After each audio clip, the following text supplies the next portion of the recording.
The periodic table, developed by Mendeleev, was intended to illustrate the arrangement of elements using atomic weight as the basis of classification.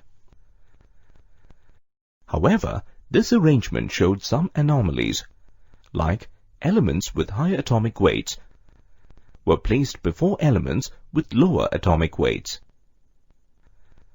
For example, the atomic weight of cobalt is 58.94 and that of nickel is 58.68. However, the Mendeleev's periodic table places cobalt before nickel. Such anomalies were resolved when the modern periodic law designated atomic number as the criterion for classification. In this lesson, you will learn in detail about the modern periodic law and the modern periodic table.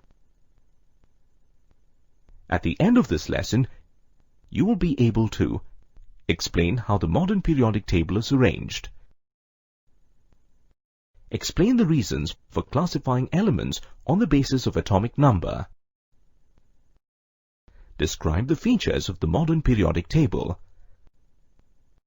and identify the trends observed in the modern periodic table.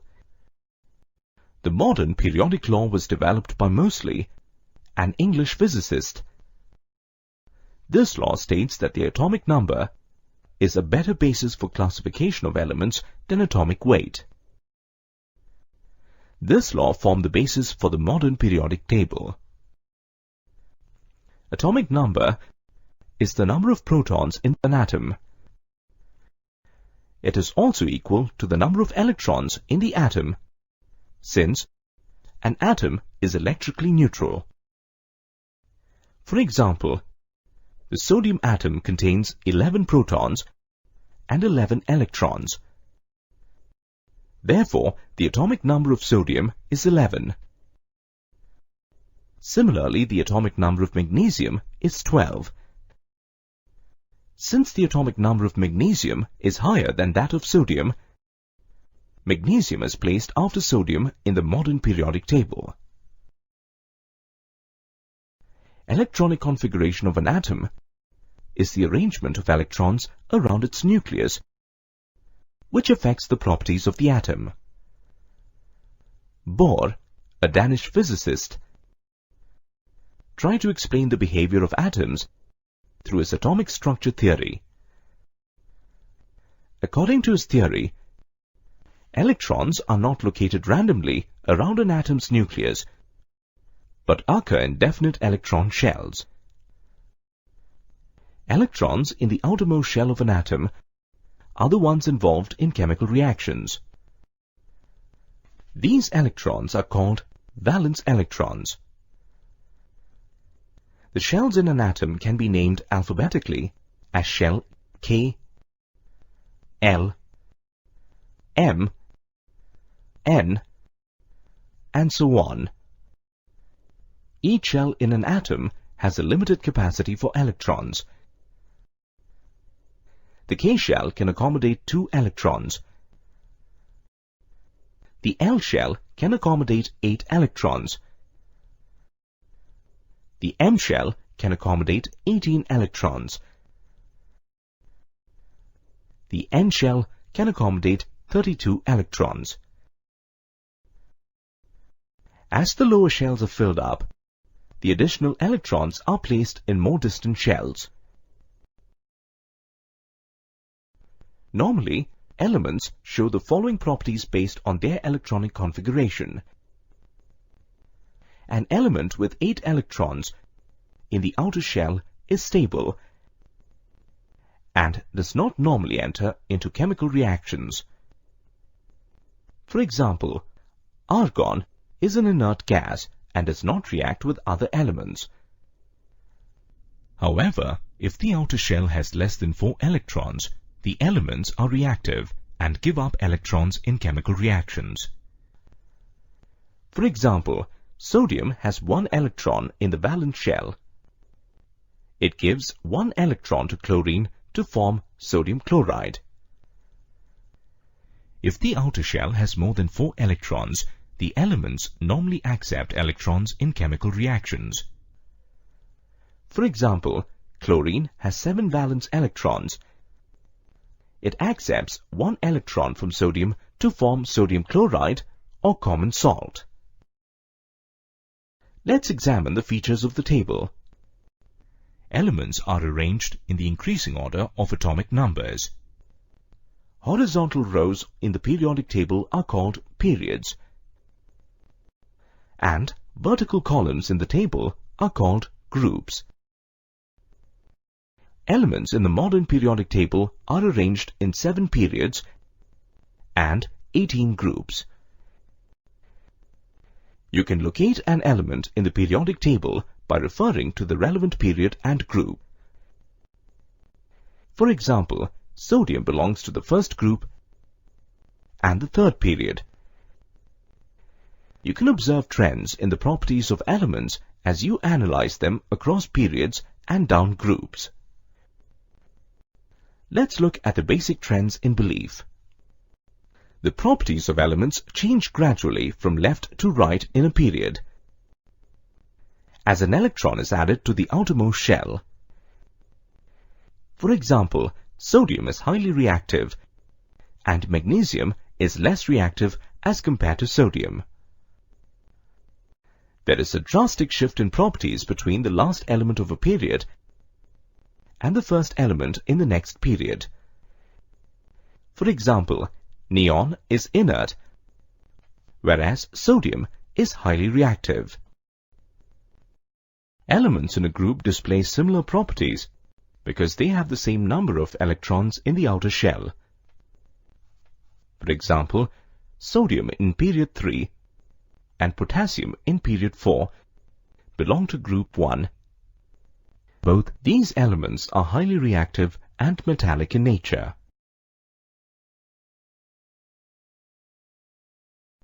Elements are placed in periods based on the number of shells in their atoms. That is, the number of shells in the atoms of all elements in a period is the same.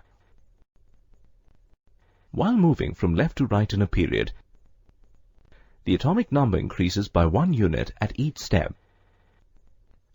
This means that a valence shell electron is added to the atom. Consider the example of the elements in period 3, which have 3 shells, K, L, and M. The third shell starts getting filled as we move from left to right in the period. Thus, the first element in this period, sodium, has 1 electron in its valence shell, while the last element, argon, has 8 electrons in its valence shell. Let's take a look at the basic characteristics of each period in the table. The first period is the shortest period and contains only 2 elements, hydrogen and helium. The second period contains 8 elements, from lithium to neon.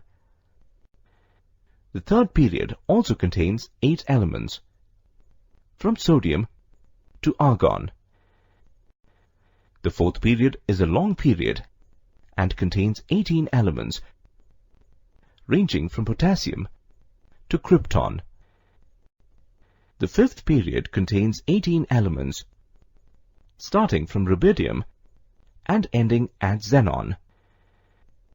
The sixth period contains 32 elements, from cesium to radon, which also includes 14 lanthanides, from cerium to lutetium.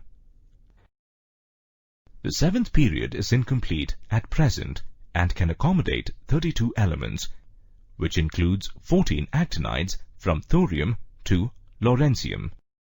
It will be filled up as new elements get discovered, as is expected. In addition to the 7 periods across, the periodic table is classified into 18 groups vertically. The classification in groups is based on the number of valence electrons in an atom.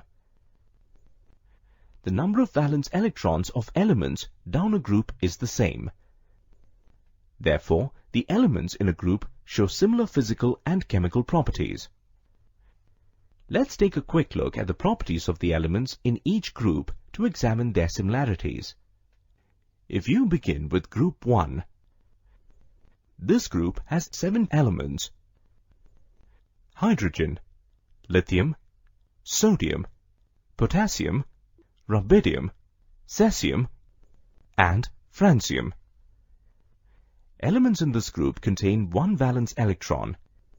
That is, their general outer electronic configuration is ns1. Because of their configuration, they enter into chemical reactions easily. That is, they are highly reactive. All these elements form basic oxides that react with water to form alkalis. So the elements of group 1 are also known as alkali metals. For example, sodium reacts with oxygen to form sodium oxide, which then dissolves in water to form sodium hydroxide. Let's now look at the elements in group 2. The elements of the second group are beryllium, magnesium, calcium, strontium, barium, and radium. These contain 2 electrons in the valence shell. That is, their general outer electronic configuration is ns2. These elements are also known as alkaline earth metals, since they hydrolyze easily to form alkaline solutions. For example, magnesium oxidizes to form magnesium oxide. This compound can be dissolved in water to form magnesium hydroxide. The next group is group 3. The elements in this group are boron, aluminium, gallium, indium, and thallium. Group 3 elements have 3 valence electrons. Hence, their general outer electronic configuration of atoms here is ns2np1. These elements form covalent compounds that are formed by mutual sharing of electrons. For example, boron trichloride is formed by the sharing of 3 electrons between boron and chlorine. Let's move to group 4. The elements in this group are carbon, silicon, germanium, tin, and lead.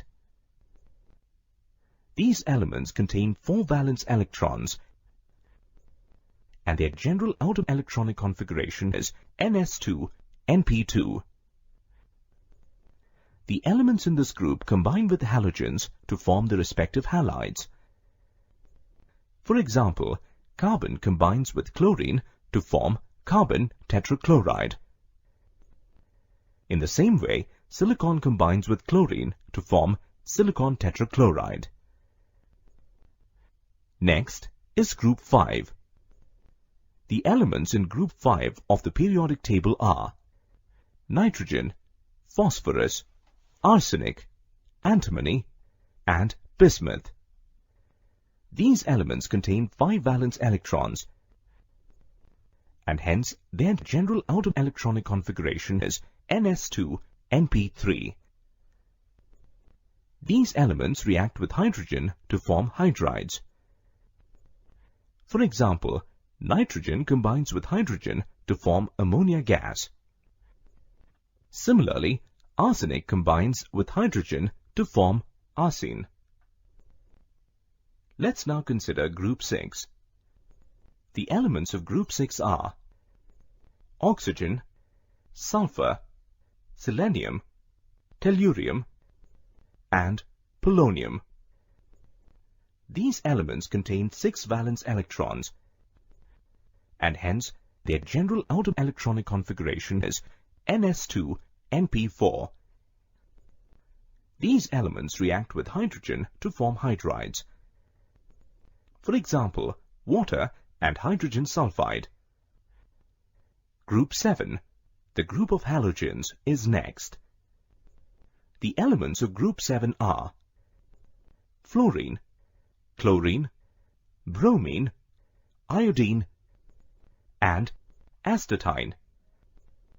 They contain 7 valence electrons, and hence their general outer electronic configuration is ns2np5. The elements in this group are also known as halogens because they have originated from the sea. These elements have the tendency to gain electrons and become stable. This property helps in the formation of compounds with alkali metals. For example, chlorine accepts 1 electron from sodium to form sodium chloride. The last group is group 8, or the zero group. The elements in this group are helium, neon, argon, krypton, xenon, and radon. All these gases, except helium, have highly stable ns2np6 electronic configuration in their outer shell. Helium has 1s2 configuration.